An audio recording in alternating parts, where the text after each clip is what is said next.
प्रियालो थाणे जी हद ॻोठ दरिया ख़ान सोलंगी मां नामालूम चोर ॻोठ जे रहवासी मौलवी निज़ामुद्दीन सोलंगी जे घर मथां रखियल 4 सोलर प्लेटूं ऐं प्राइमरी उस्ताद अली गुल सोलंगी जे घर मथां रखियल 1 सोलर जी प्लेट चोरी करे लाहे फरार थी विया।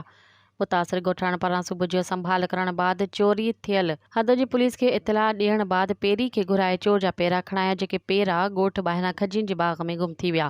होॾां मुतासिर उस्ताद अली गुल सोलंगी जो चवणु आहे त SHO प्रियालो इमरान भईयो हिकु नाअहल पुलिस ऑफिसर आहे, जंहिं करे 3 ॾींहंनि अंदरि 4 वारदातूं थी वयूं आहिनि, पर पुलिस हिकु बि जवाबदार खे पकिड़े न सघी ऐं न ई ॾोह वापसि करायो आहे। हुननि SSP खैरपुर खां पाण नोटिस वठण जो मुतालबो कयो। मज़ीद ख़बरनि ऐं तफ़सीलात लाइ विज़िट कयो असांजी वेबसाइट www.awamiNewsHD.com ऐं ॾिसंदा रहो अवामी न्यूज़ HD।